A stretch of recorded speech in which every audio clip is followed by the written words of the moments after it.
Mtazamaji na msikilizaji wa kipindi hiki cha Wakili Mwaminifu, Bwana Yesu asifiwe. Ninakukaribisha katika kipindi cha siku ya leo. Kipindi kilichopita tulijifunza juu ya Mungu na tuliangalia ya kwamba moja ya sifa za Mungu ni upendo. Na tukasoma ile nukuu ya Ellen G. White katika kitabu kile cha Ujumbe wa Awali, ule ukurasa namba 68, ambako huyu mtu wa Mungu Ellen G. White anaandika na kusema, nimeona upendo wa Mungu kwa watu wake, nao ni mkubwa sana.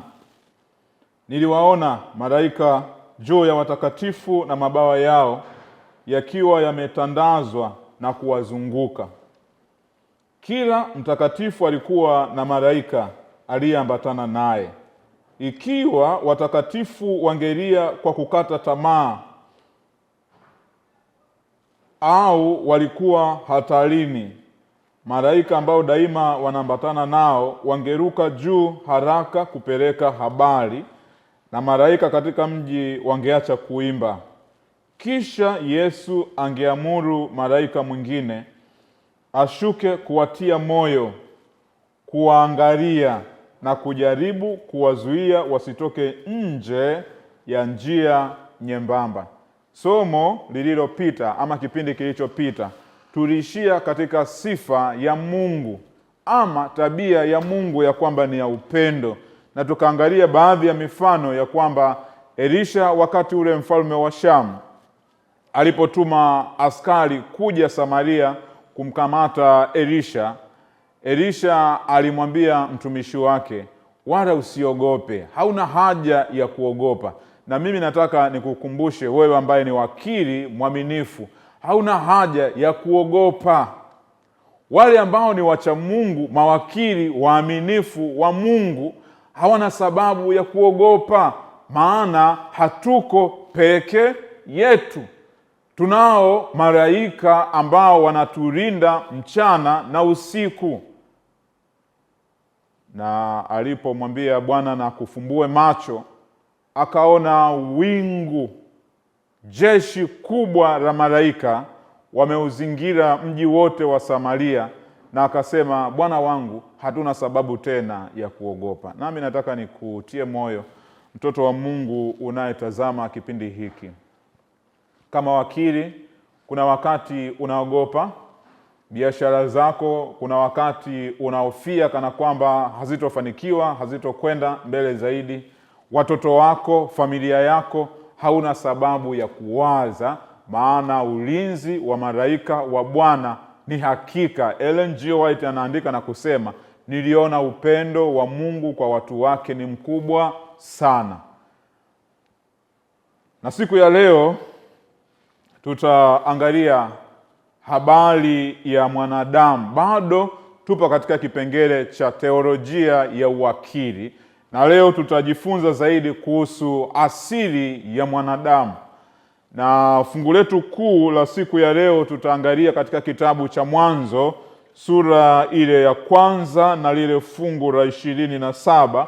Neno la Bwana linasema, Mungu akaumba mtu kwa mfano wake, kwa mfano wa Mungu alimuumba, mwanamume na mwanamke aliwaumba. Bwana alibariki neno hili kwa jina la Yesu Kristo, amina. Nami nikukaribishe kwa siku ya leo tena tuweze kuomba pamoja. Baba yetu na Mungu wetu, jina lako na litukuzwe. Bwana, utusaidie wakati huu tunapofungua maandiko matakatifu katika kipindi hiki cha Wakili Mwaminifu. Tusaidie sote, baada ya masomo haya, kila mmoja wetu aamue kuwa wakili mwema mbele zako. Mungu, tupatie neema. Ndivyo tunaomba katika jina la Yesu Kristo, amina. Mtazamaji, yamkini umewahi kukutana na maswali ya kwamba mwanadamu ametokea baada ya mabadiliko ya muda mrefu kutoka katika mnyama sokwe, baada ya miaka kwenda mwanadamu huyo akaanza kusimama, akaanza kutembea, na baadaye akaendelea, na kisha wakaanza kutumia vifaa ambavyo havikuwa mwanzo vinatumiwa. Bila shaka ni mwanafunzi umekuwa ukisoma Evolution of Man, na yawezekana pia umekuwa ni mwalimu, umekuwa ukifundisha, na yamkini pia umekuwa ni msomaji wa nakala mbalimbali na vitabu mbalimbali ambavyo vinazungumza habari ya mwanadamu wa kwanza aliyegunduliwa kwamba alitoka katika mabadiliko ya kutoka kuwa Zinjanthropus mpaka kuwa mwanadamu wa kawaida ambaye ni mimi pamoja na wewe. Lakini Biblia inatuambia nini? Wakili mwaminifu, kabla ya kuamini ya kwamba mwanadamu ni mabadiliko ya wanyama katika kipindi tofauti tofauti, Biblia ndiyo hasa yenye majibu kuhusu mwanadamu ni wapi ametoka. Ukifahamu ya kwamba ni wapi wewe umetoka, utajua namna ya kuishi kama wakili mwaminifu. Watu wengi hawajui kama wameumbwa na Mungu, na hata kama wanajua, hawajui ya kwamba Mungu aliyewaumba kuna namna alikuwa anataka kusudi lake juu ya maisha yao litimie. Na yamkini tunafahamu, lakini hatuishi sawasawa na kile Mungu anataka. Kwa hivyo katika kipindi hiki tutaangalia sababu nini hasa, mwanadamu alitoka wapi, na Mungu alikuwa anakusudia nini, na Mungu anategemea nini kwa mimi na wewe unayetazama na kusikiliza kipindi kwa wakati huu. Biblia inajibu hoja ya kwanza ama swali la kwanza ya kwamba mwanadamu aliumbwa na Mungu. Mwandishi wa kitabu hiki cha Mwanzo, jina lake Musa, kwa mafunuo na kwa uongozi wa Roho Mtakatifu, anatuambia si tu mwanadamu aliumbwa, bali hata ulimwengu uliumbwa na Mungu mwenyewe. Kana kwamba Musa anasema kuna jinsia mbili peke yake. Ikiwa ninahitaji kuwa wakili mwaminifu wa Mungu, lazima nifahamu ya kwamba kuna tofauti kwa wanadamu kwa jinsia ya kiume na jinsia ya kike. Kwa mujibu wa fungu tulilosoma, Mungu alimuumba mwanaume na aliumba mwanamke. Hakuumba watu wa namna nyingine, bali namna mbili tu, jinsia ya kiume na jinsia ya kike. Na hao Mungu aliumba baada ya yeye mwenyewe. Ilo wazo akiwa amelikubali, ndipo anasema na tuumbe. Wakati mwingine tunaweza kusema watu huunda magari, watu hutengeneza simu, na kisha baadaye tunapata mawasiliano. Watu hujenga nyumba na baadaye watu huishi ndani. Bila shaka Mungu alimtengeneza mwanadamu, alimuumba mwanadamu. Lugha inayotumika katika kitabu cha Mwanzo sura ya kwanza na sura ya pili inaeleza ya kwamba Mungu alimuumba na kumtengeneza mwanadamu. Katika vipindi vilivyopita huko nyuma, tumeangalia baadhi ya maneno ya kwamba Mungu alitengeneza wakili mwaminifu, ama yeyote ambaye ameshindwa kuwa wakili mwaminifu mbele za Bwana. Iko ahadi ya kwamba Mungu aweza kunitengeneza ili nifae kuwa wakili mwaminifu. Yako mambo ambayo kama wakili ulipaswa kuyaishi ama kuyafanya katika maisha haya mbele za Mungu, na kwa bahati mbaya umekuwa ukishindwa kuyafanya. Wala usichoke wala kukata tamaa, maana yuko Mungu ambaye anaweza kutengeneza hayo mambo yakawa sawa tena kwenye maisha yako. Umeshindwa kuwa wakili mwaminifu kwa Bwana, Mungu aweza kukutengeneza uwe wakili tena unayestahili na unayefaa mbele za Bwana. Sasa asili ya mwanadamu, namba moja, mwanadamu alitoka kwa Mungu. Mungu ndiye msanifu wa mwanadamu. Kana kwamba leo tunazaliwa, alafu watu husema, jamani, amefanana na baba yake, amefanana na mama yake. Na sisi tumeumbwa kwa kufanana na Mungu ambaye ni baba yetu, ndiye chimbuko na asili yetu tulikotoka. Ikiwa mwanadamu atafahamu ya kwamba ametoka kwa Mungu, lazima atakuwa na shauku ya kutaka kuishi sawasawa na yule ambaye ametoka kwake. Kwa hivyo jambo la pili, wakili baada ya kutambua ya kwamba ameumbwa na Mungu, jambo la pili, lazima ajitahidi aitake tabia ya Mungu, aishi kama vile Mungu anavyotaka.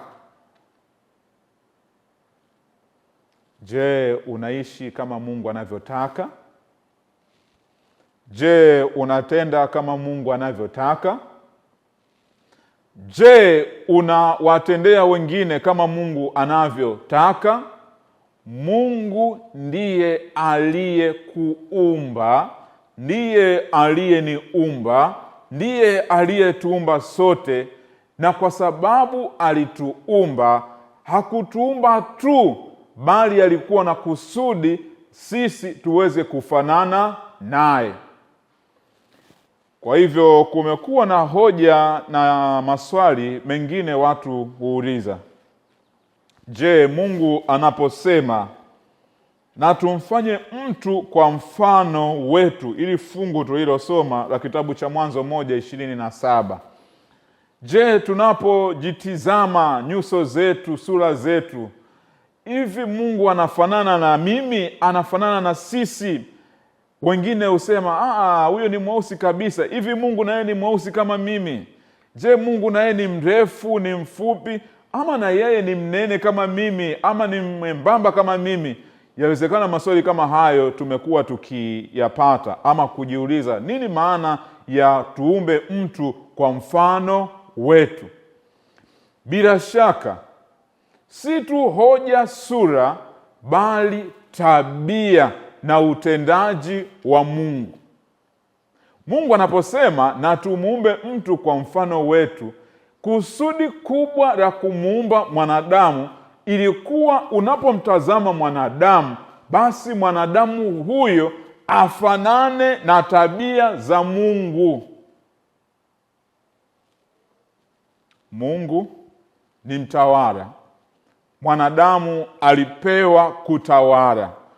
Kwa mfano, baada ya Mungu kumuumba mwanadamu katika bustani ya Edeni, fungu linaendelea na kusema, Mungu akawabariki, Mungu akawaambia, zaeni mkaongezeke, mkaijaze nchi na kuitiisha, mkatawale samaki wa baharini na ndege wa angani na kila kiumbe chenye uhai kiendacho juu ya nchi. Jambo namba 3, mwanadamu mwenye sura ya Mungu ni yule ambaye anaweza kuwatendea wengine kwa upendo. Jambo hili ya kwamba wakatawale linaweza kutafsirika kama ama kutafsiriwa kama mfalme, yule anayeongoza, yule anayeelekeza, yule ambaye anaangalia, ni mwangalizi. Mfalme aweza kupendwa na watu wake ikiwa anawatendea haki. Kwa hivyo mimi na wewe kama mawakili wa Mungu, Mungu alikusudia, kwa kuwa yeye ni Mungu anayetenda haki, tuwatendee haki wengine pia na viumbe vingine. Leo tuna changamoto za kutopata haki, hata kama mtu alikuwa anastahili haki. Lakini baadhi ya wale ambao wamewekwa kama wafalme, maana ndivyo fungu linasema ya kwamba nendeni mkawatishe, Mungu alikuwa anakusudia yeyote ambaye amefanywa kuwa kiongozi na awatendee mema na awaangalie kwa upendo, kwa ukaribu, si kana kwamba kwa kuwatesa, bali kwa kuwatendea kwa upendo wote ambao Mungu ameweka chini yake. Kwa hivyo maana ya kwanza, na tumfanye mtu kwa mfano wetu, ni namna ya kuwa msimamizi.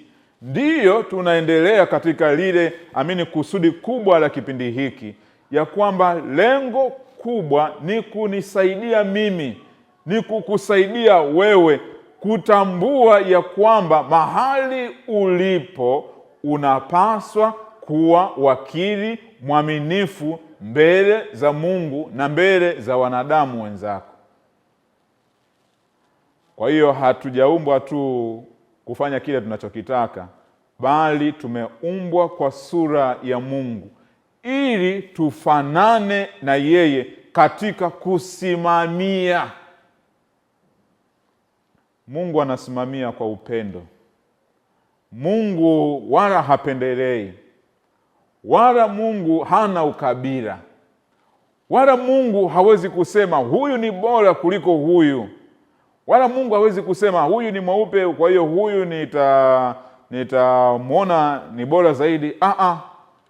Petro katika kile kitabu cha Matendo alipokwenda kwa Kornelio na kisha akashangaa yule mtu wa mataifa na yeye amejiliwa na Roho Mtakatifu, Petro akashangaa, akasema hiki kitu sijawahi kukiona kabisa. Nilitarajia ya kwamba Wayahudi peke yao ndio wangejiliwa na Roho Mtakatifu. Inawezekana vipi huyu ambaye si Myahudi tena mtu wa mataifa ajiliwe na yeye kama sisi tulivyojiliwa na Roho Mtakatifu? Ndipo Petro anasimama na kusema, sasa ninajua ya kwamba Mungu hana upendeleo. Akiwako mtu yeyote katika taifa anamcha Mungu, Mungu atamkubali mtu huyo. Kwa hivyo sura ya Mungu ni kutokuwa na upendeleo na kuwaona wengine katika sura ambayo unajua Mungu ameniweka ili niwatendee kwa upole na kwa upendo. Na mimi nataka nikuulize wewe ambaye ni baba wa familia, je, familia yako unawasimamia kwa upendo? Mama unayetazama kipindi hiki sasa hivi, je, pale nyumbani kwako watoto ulio nao, wageni walio katika malango yako, je, unawatendea kwa upendo? Ninazungumza na kiongozi wa kampuni fulani, wa taasisi fulani, je, wale walio chini yako unawatendea kwa upendo? Ninazungumza na mtu ambaye ni mtawala, je, wale walio chini yako unawatendea kwa upendo? Mungu anaposema na tumfanye mtu kwa mfano wetu, anakusudia sisi sote tuwatendee wengine na tutendee viumbe vingine kana kwamba ni kwa upendo, maana sisi ni wasimamizi. Tulizungumza ya kwamba msimamizi ana mipaka. Hafanye tu vitu vyote, bali ana mipaka yake ambayo hawezi kuivuka. Mungu akizungumza ya kwamba na tumfanye mtu kwa mfano wetu, alimaanisha jambo hilo ya kwamba mtu atakuwa ni msimamizi ambaye atapaswa kutenda kana kwamba ni Mungu ambaye alingepaswa kufanya hivyo. Kwa hivyo ikiwa Mungu wetu ni Mungu mwenye upendo, ni Mungu anayejali, ni Ni Mungu anayesikia huzuni, anayewahurumia watu. Ni Mungu ambaye anaweza kuhisi kile ambacho mwanadamu anakipitia. Je, mimi ninawatendeaje watu wengine? Ikiwa mtoto wa Mungu ulioko hapa hauoni kama unawahurumia wengine, hauoni kama unawatendea wengine sawa sawa, basi leo muombe Mungu akusaidie ili uweze kuwa wakili wake mwaminifu. Lazima ile sura ya Mungu ya upendo ionekane ndani yako tena. Lakini jambo jingine ama tafsiri nyingine ya tumfanye mtu kwa mfano wetu, Mungu ni Mungu anayeishi. Mungu alikusudia mwanadamu aweze kuishi. Ni kiumbe ambacho Mungu alipomuumba ama alipotengeneza mwanadamu alimpatia uwezo wa kufikiri, alimpatia akili ya kufanya maamuzi, alimpatia uwezo wa kusimamia vitu vingine. Ukisoma kitabu cha Mwanzo utagundua ya kwamba baada ya Mungu kumuumba Adamu pamoja na Hawa mkewe, Mungu aliwaita wanyama wote na kuwaleta kwa Adamu. Alafu Mungu ni kana kwamba akakaa pembeni kutizama Adamu atawaita kwa majina gani. Na sijui kama umewahi kujiuliza ya kwamba Adamu alianzaje ama aliwezaje kuita wanyama, maana hawakuwa na majina. Tabia ama kusudi la Mungu la kumuumba mtu kwa mfano wake ni kana kwamba mtu huyo na atende kama Mungu anavyoweza kutenda, kutumia akili.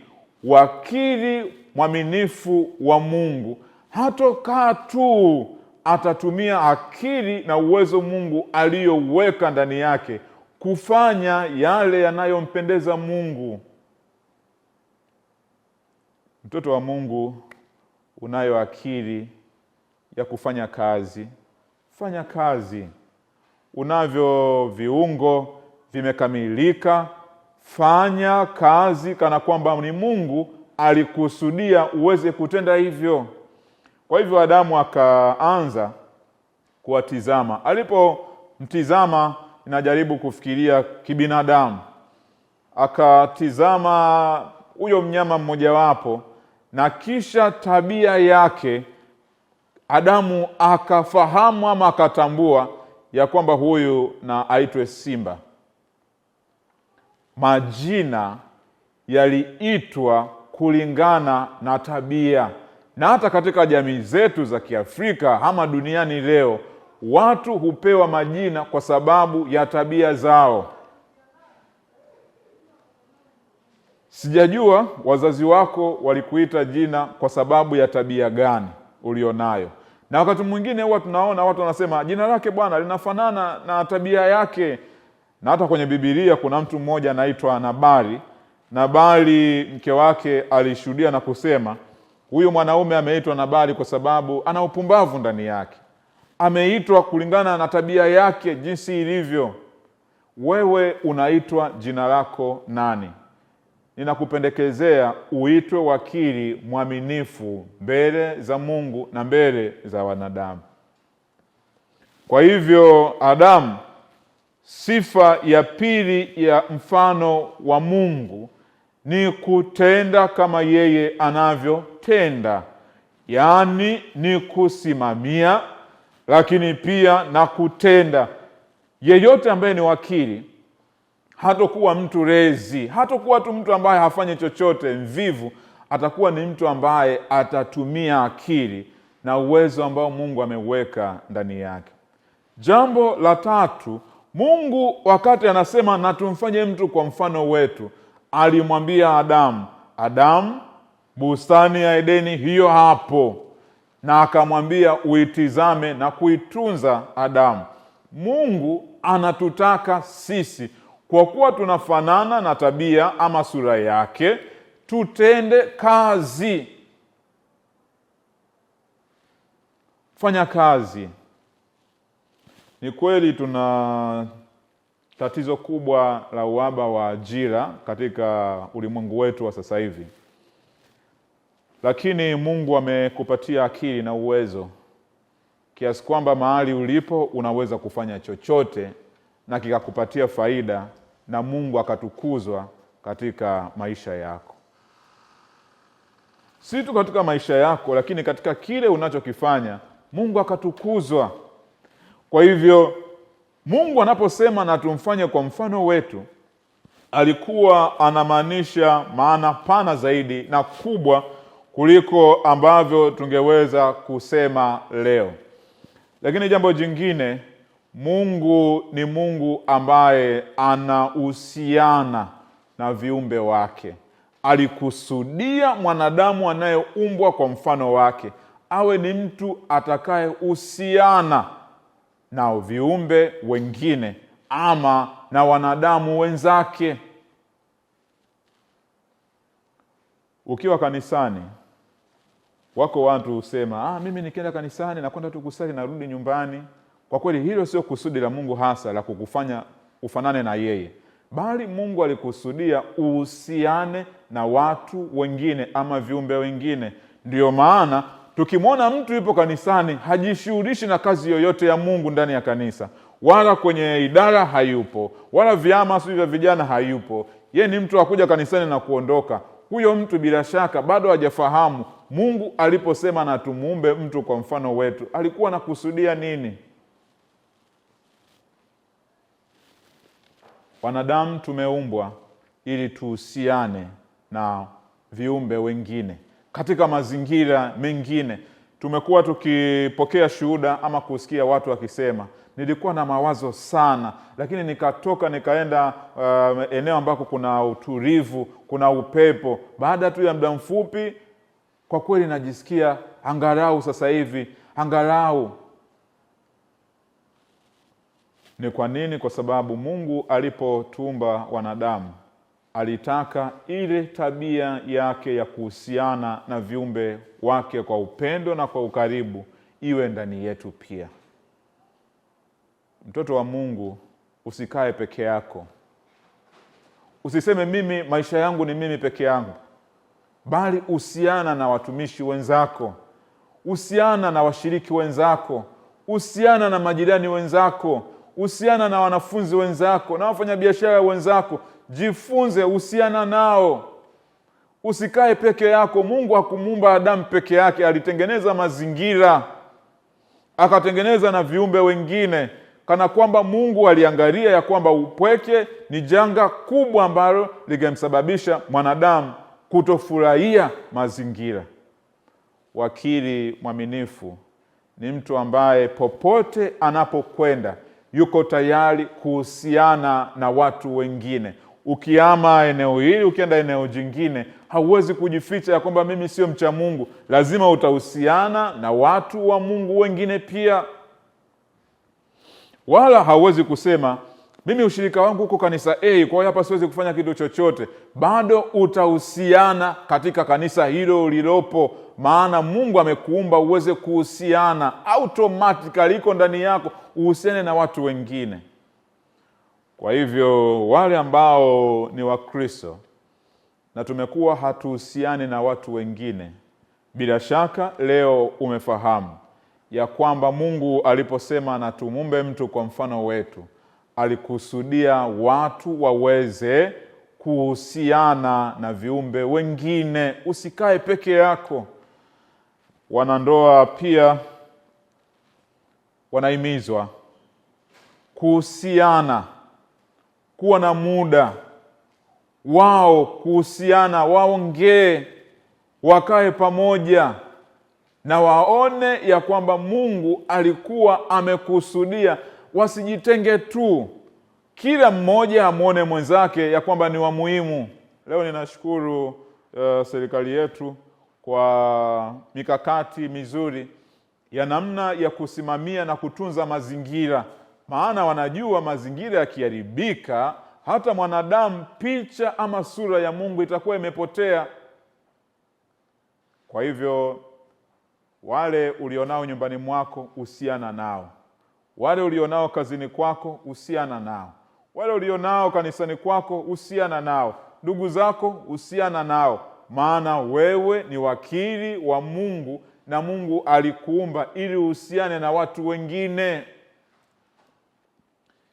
Lakini mwisho, Mungu aliposema na tumfanye mtu kwa mfano wetu, hakuwa anamaanisha mwanadamu ajitegemee, bali mwanadamu amtegemee yule aliyemfinyanga. Hiki kimekuwa ni jambo ambalo ni gumu kidogo. Kila mwanadamu hutafuta mahali ambapo anaweza kuwa na usalama. Wakili mwaminifu wa Mungu, usalama wake anajua aliumbwa na Mungu, hivyo Mungu ndiye anayepaswa kumfanya aendelee kuwa salama. Kwa hivyo tumeangalia habari ya tabia ya Mungu ndani ya huyu mwanadamu. Mungu mwenye upendo, Mungu mwenye huruma, Mungu anayesimamia kama mfalme, Mungu ambaye amesema na kumwambia mwanadamu, nitabariki, nendeni mkaongezeke, kana kwamba ni kusudi la Mungu, picha na kusudi lake ambalo alilitengeneza tangu zamani, liendelee kuwepo kizazi hata kizazi mpaka Yesu atakaporudi mara ya pili. Lakini tumeangalia mazingira. Mungu alipomuumba mwanadamu, alimuumba basi akamweka katika bustani ya Eden. Baada ya kumweka katika bustani ya Eden, neno la Bwana linasema ya kwamba katika kile kitabu cha Mwanzo sura ya 1 na lile fungu la 31, inazungumza ya kwamba Mungu akaona kila kitu alichokifanya na tazama ni chema sana. Ikawa jioni, ikawa asubuhi, siku ya 6. Mungu alimuumba mwanadamu katika ukamilifu.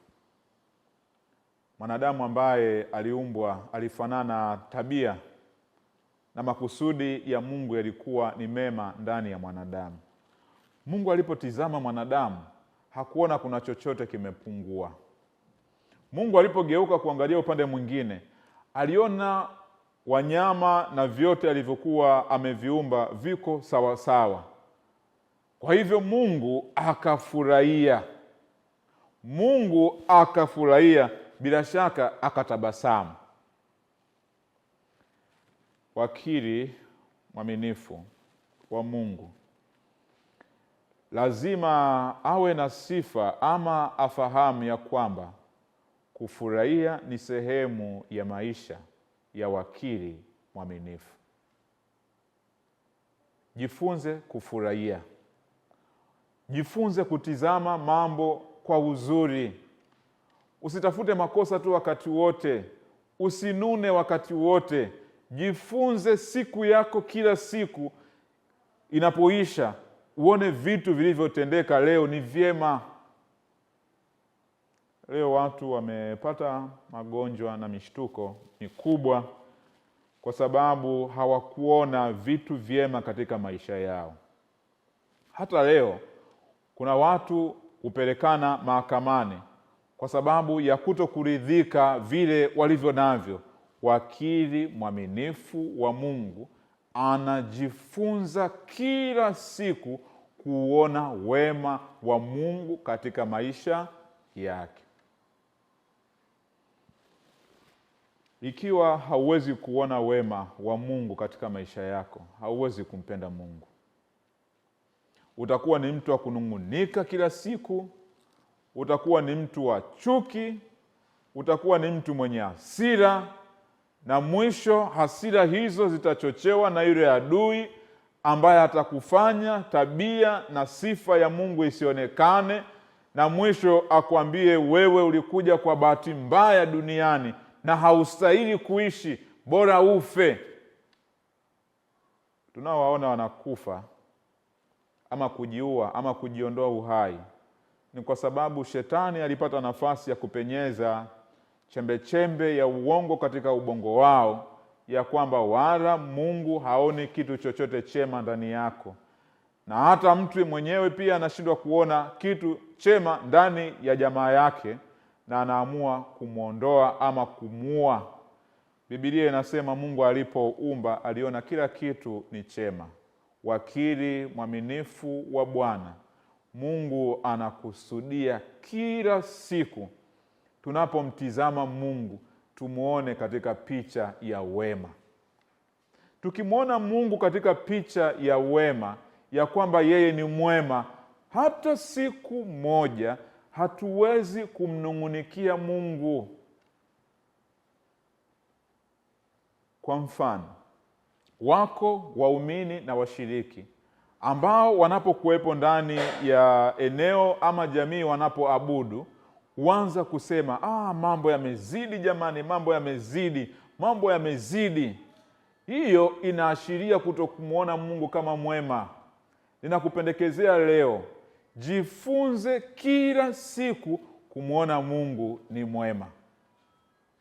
Ukimwona Mungu katika picha ya wema, utagundua ya kwamba utakuwa ni mtu mwenye furaha, maana kwanza utamwamini Mungu ambaye ni mwema, na mbili, utaendelea kumtumaini Mungu ambaye ni mwema, na tatu, utaendelea kumtegemea Mungu ambaye ni mwema, maana vitu vyote vilivyo vyema vinatoka kwa Mungu.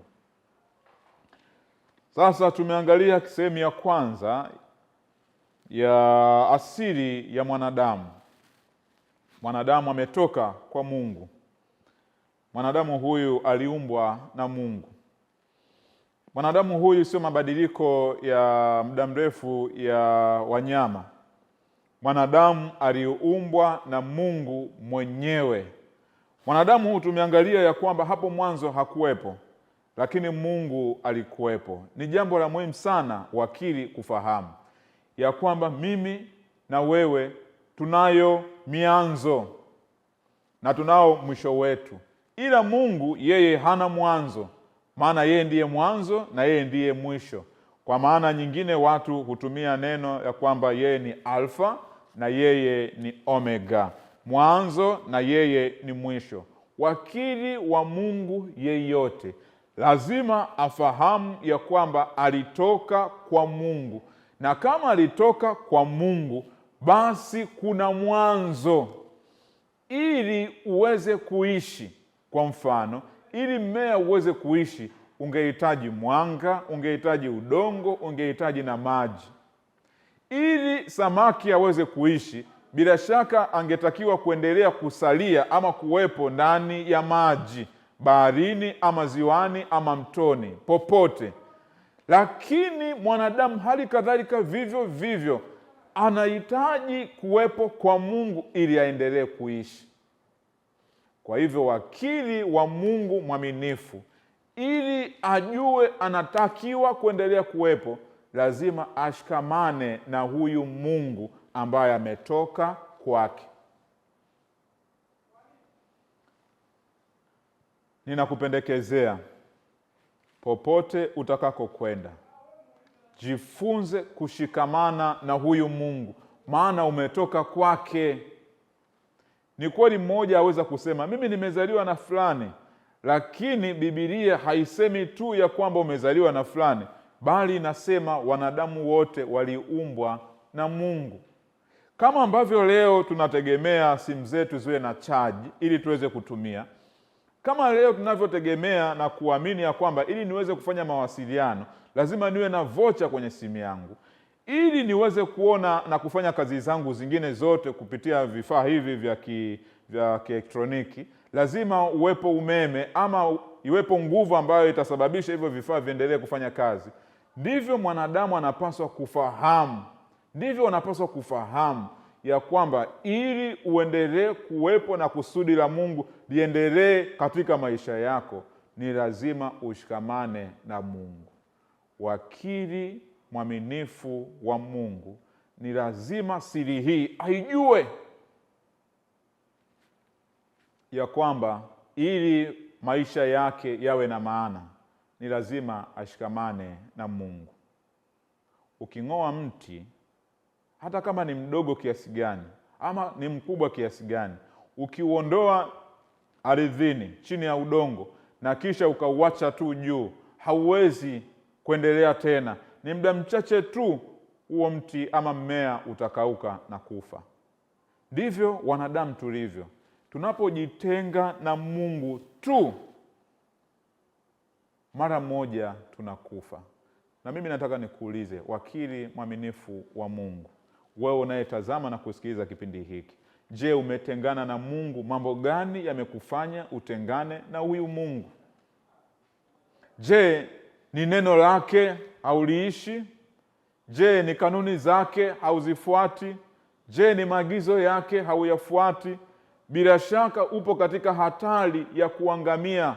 Lakini neno hili linakuja wakati huu kukukumbusha ya kwamba bado kuna tumaini la kuishi tena, ukikubali kurudi na kushikamana na huyu Yesu. Mtumishi wa Mungu mmoja, jina lake anaitwa Elia. Wakati wana wa Israeli wamemsahau Mungu, wamegeukia miungu ya bahari isiyoweza kusaidia, Elia aliwaita siku moja na akawaambia, njooni ili tuone ya kwamba Mungu yupi ambaye anastahili kuabudiwa.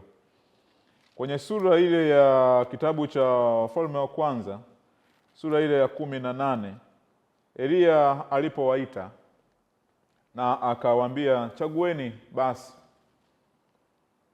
Wakachagua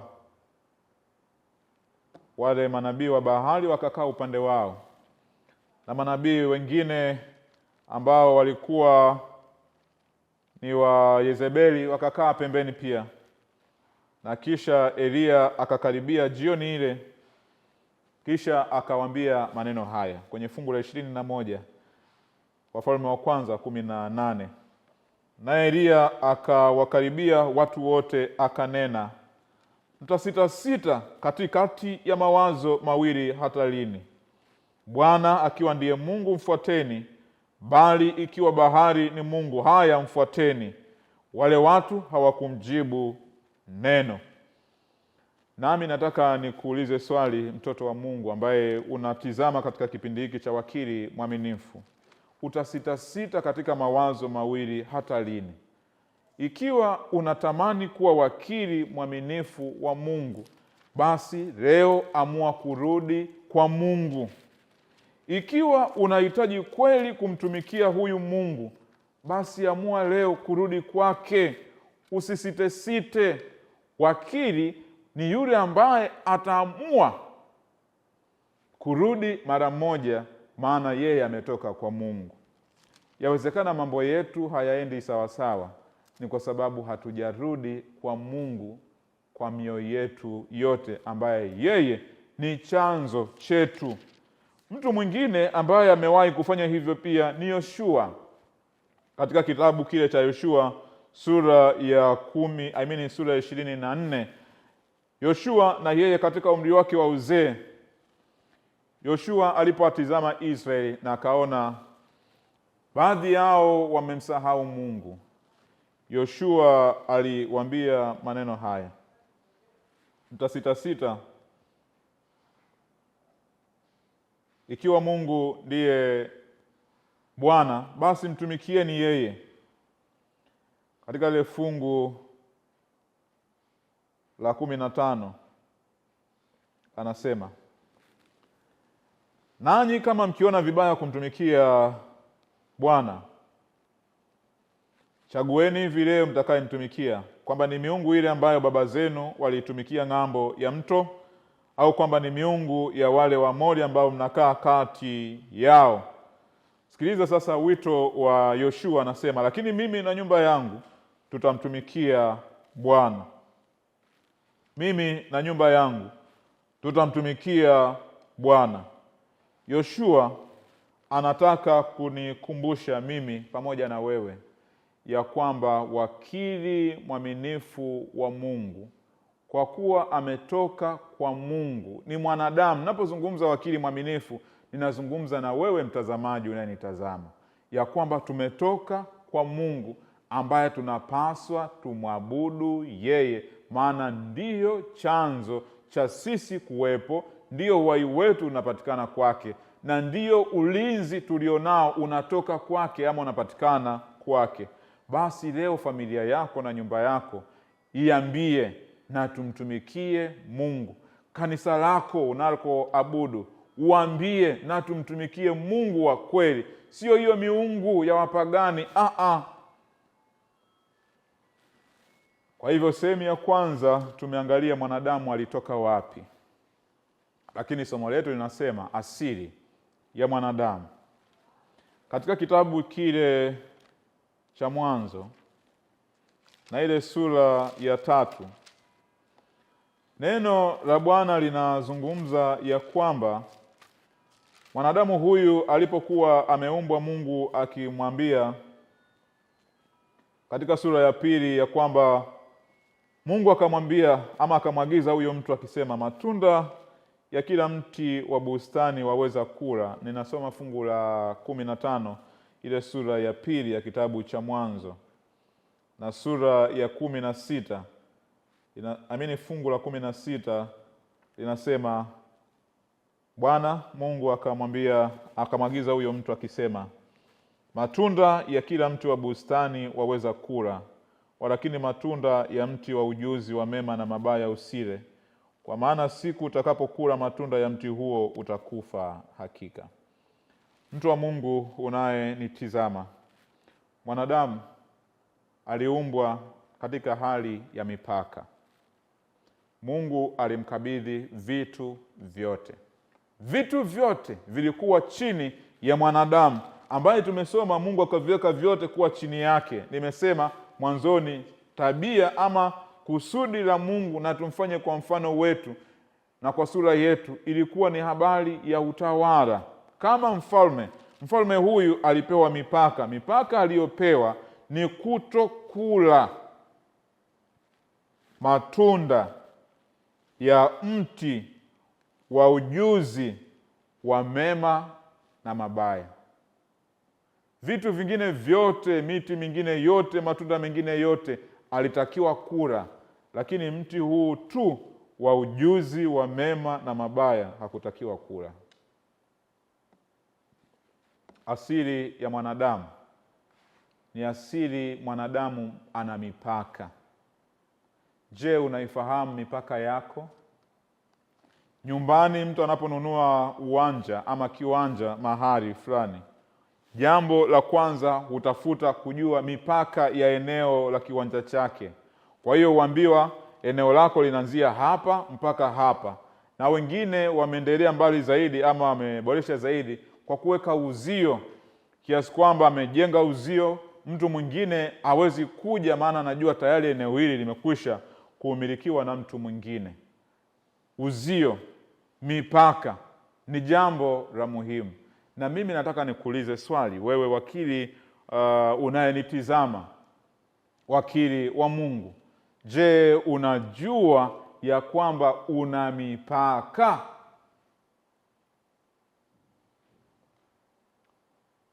Je, unajua mwili wako huo pia una mipaka yake?